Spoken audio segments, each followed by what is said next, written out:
PF 부실 기업들, 몇몇 시중은행들 줄줄이 무너지고 난리가 났죠.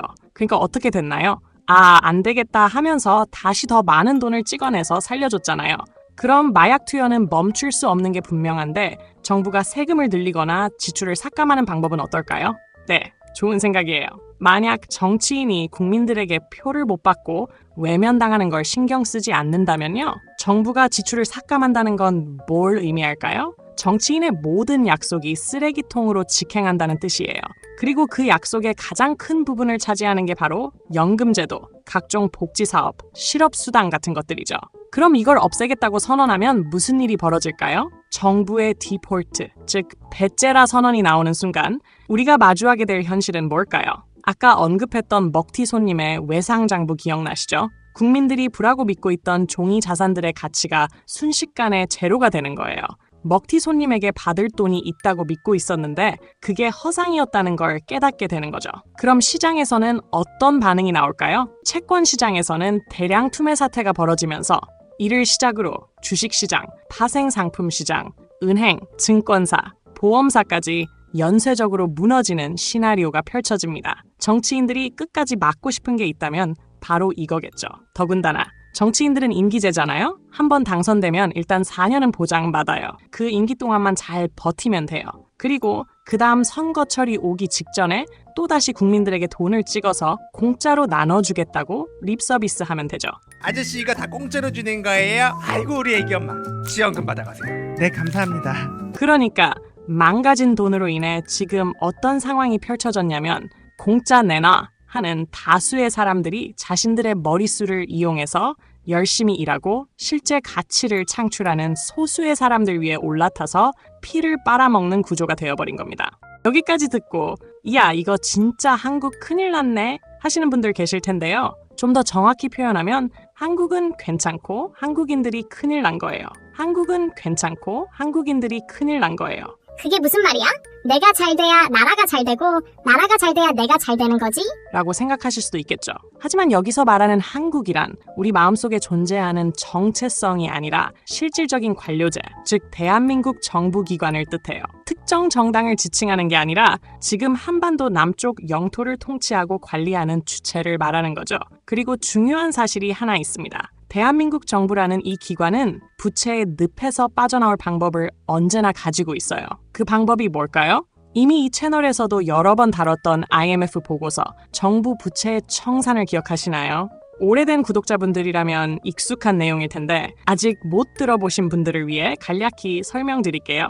IMF는 금융억압이라는 개념을 제시합니다. 말 그대로 금융적으로 국민들을 억압하면 정부가 부채의 늪에서 탈출할 수 있다는 거예요. 한마디로 국민들의 부를 정부가 빨아들여서 부채를 해결하는 방법이죠. 심지어 이 보고서에서는 국민을 어떻게 효과적으로 요리할 수 있는지를 설명하면서 레시피라는 표현까지 사용하고 있어요.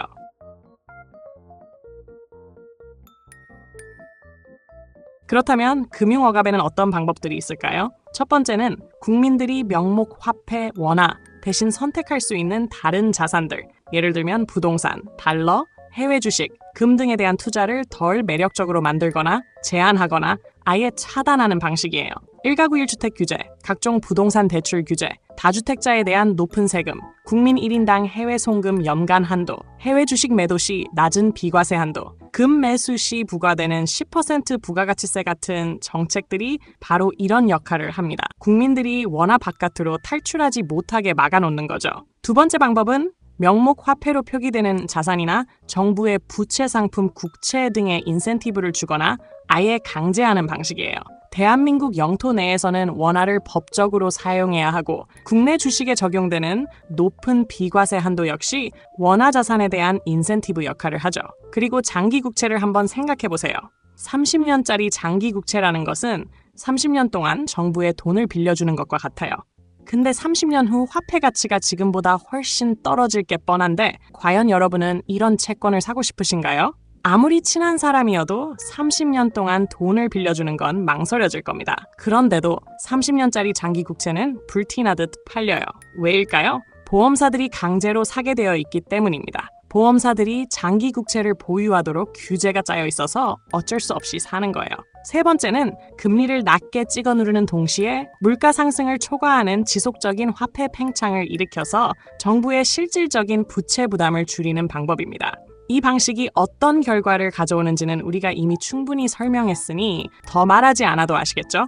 이 금융 억압이라는 방법은 단순한 이론이 아니라 과거에 실제로 사용됐으며 매우 효과적인 방법이었습니다. 대표적인 사례가 2차 세계대전 이후 미국의 부채 감축이에요. 당시 전쟁이 끝나면서 정부의 군사 지출이 대폭 줄어들었고 총 칼에 투입되던 자원들이 실제 재화와 서비스 생산으로 전환됐어요.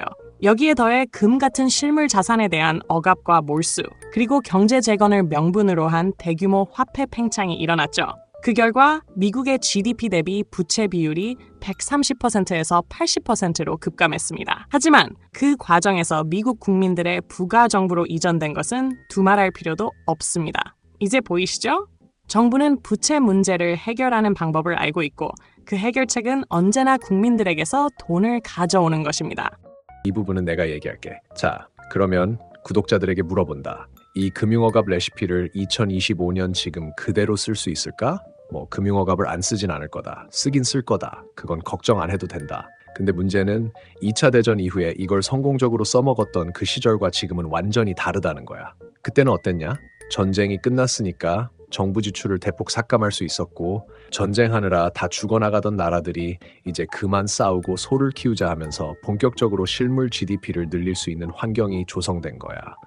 서로 총질하면서 낭비하던 자원이 이제 평화로운 경제 활동으로 들어가게 된 거라고. 그러니까 자연스럽게 경제가 성장하면서 부채 부담이 줄어든 거지. 국민들은 금융 억압을 당했지만 전쟁 때보다는 그래도 삶의 질이 개선되니까 참을만 했던 거고. 근데 지금 상황이 완전 다르지. 지금 정부가 돈을 어디다 쓰는지 보라고. 전쟁이 아니라 연금, 복지, 그리고 이제는 점점 커지는 이자 부담. 미국 정부가 이자만 1조 달러 넘게 내고 있다는 거 봤냐? 1조 달러다, 1조 달러. 지금 이걸 대폭 삭감할 수 있을 것 같냐?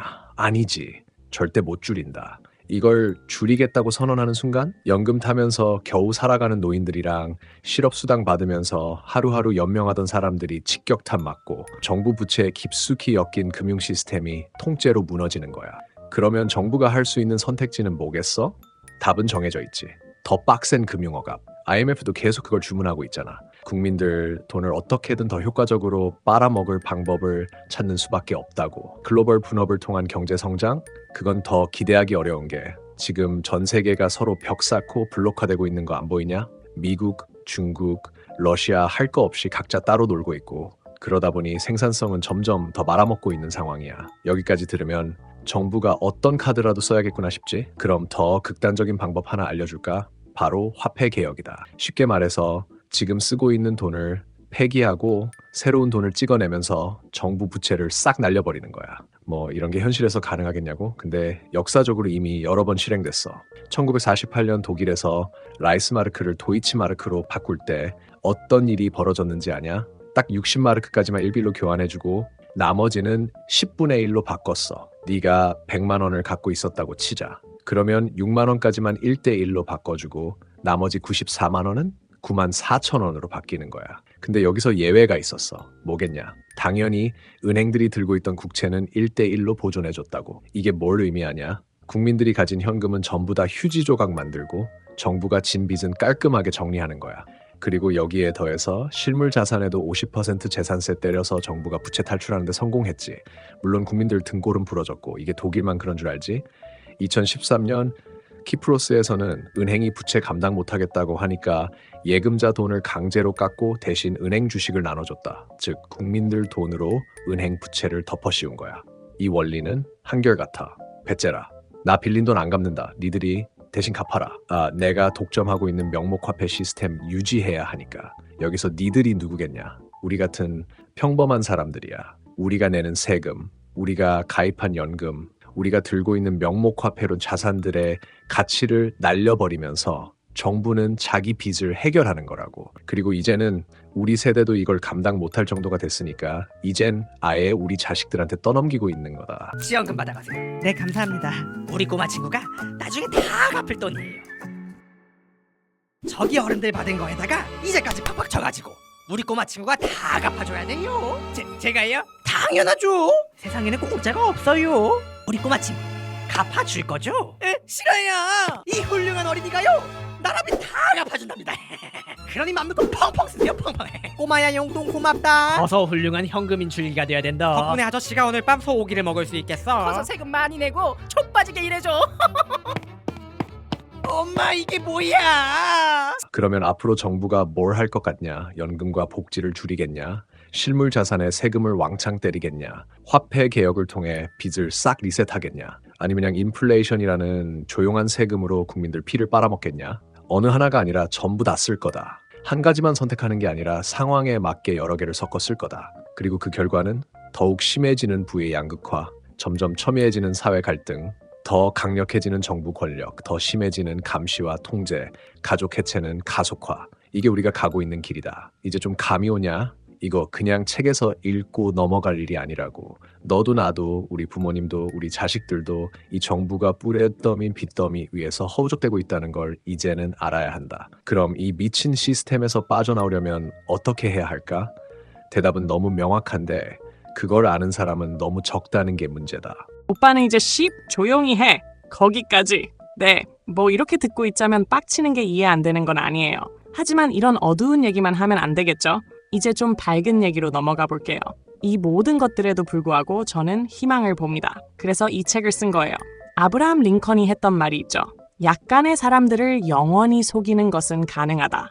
많은 사람들을 잠깐 속이는 것도 가능하다. 하지만 많은 사람들을 영원히 속이는 것은 불가능하다. 종이 쪼가리 화폐 시스템이 가진 자기 파괴적인 속성, 소수의 사람들이 부당하게 돈을 찍어서 호의호식하고 있다는 것, 그 피와 땀을 자신과 같은 평범한 사람들이 노예처럼 살며 제공하고 있다는 것, 인위적인 붐과 버스트를 통해 자원을 낭비하고 경제를 점점 파탄낼 뿐이라는 것, 이 모든 것이 얼마나 불안정한 시스템인지 이제 더 많은 사람들이 깨닫고 있습니다. 이 시스템은 단순히 부의 불평등을 만드는 것뿐만이 아니라 우리의 정신을 피폐하게 만들고 정부를 점점 더 거대한 감시자로 만들고 가장 중요한 사회 단위인 가족을 파괴하며 궁극적으로 우리의 자유를 억압하는 방향으로 나아가고 있어요. 하지만 이 모든 것의 핵심은 이 시스템이 신뢰에 기반하고 있다는 점입니다. 신뢰에 기반하고 있다는 점입니다. 그래도 이걸 관리하는 사람들이 나를 사람답게 대해주겠지. 라고 믿고 있기 때문에 유지되고 있는 거예요.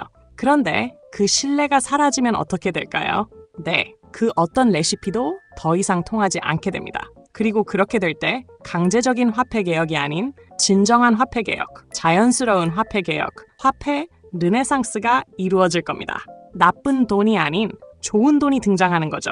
이것이 미제스 연구소가 이 책을 쓴 이유이고 오스트리아 경제학을 열심히 교육하는 이유입니다. 더 많은 사람들이 이 진실을 알게 되면 지금 이 폭주 기관차에서 모두가 내릴 수 있어요. 이 말도 안 되는 부루마블 게임을 그만둘 수 있는 거예요. 그러니까 여러분, 이 얘기를 주변에 알려주세요. 가족과 친구들, 친한 사람들에게 시작하세요. 가벼운 대화 속에서도 혹은 조금 더 진지한 자리에서도 이 이야기를 해보세요. 함께 토론해보세요. 많은 사람들이 이 문제를 알게 될수록 결국 이 부조리한 시스템은 유지될 수 없게 될 겁니다. 이제 중요한 건 우리가 얼마나 빨리, 얼마나 많은 사람들이 이 사실을 깨닫느냐에 달려 있어요. 여러분이 이 메시지를 전달하는 것, 그것이 우리가 나아갈 수 있는 유일한 길입니다. 이 책을 통해 여러분들은 준비가 되신 겁니다. 충분한 논리로 무장되어 있어요. 아주 일목요연하고 매우 설득력 있는 논리 아닌가요? 이 책을 여기까지 오신 분들이라면 분명 그렇게 느끼실 거예요. 그런데 이상하지 않나요? 왜 이런 이야기를 단 한 번도 들어본 적이 없을까요? 한번 상상해 보세요. 여러분이 질이 떨어지는 상품을 가지고 있는데 이걸 좀 비싸게 팔고 싶다고 해봅시다. 그러면 어떻게 해야 할까요? 엄청난 마케팅 비용을 써야겠죠. 그리고 아무리 질이 안 좋아도 뛰어난 세일즈맨을 고용해서 화려하게 포장해야 해요. 때로는 거짓말도 해야 하고 불편한 진실은 숨겨야 하겠죠. If the day when we have the central bank digital currency out, any digital euro, I will guarantee. 정직한 태도? 그런 건 도움이 안 돼요. 고객을 속이는 것에 대한 양심의 가책? 그런 것도 내려놔야 해요. 스스로 거울을 보며 이렇게 말하는 거죠. 그래, 이래도 괜찮을 거야. 어찌되었든 돈만 벌면 된 거잖아? 그러면서 스피커폰을 들고 목청껏 외쳐야 합니다. This graph about the balance sheet of the European Central Bank and the money that is on there now. And here it is. This is going over 8 trillion euros now. A gigantic bubble here on your balance sheet with the euro. And isn't this graph very... How do you get it? It will Back. come. It will come. In due course. Yeah. 만약 경쟁자가 나타나거나 소비자가 의문을 제기하면 가차없이 눌러야죠.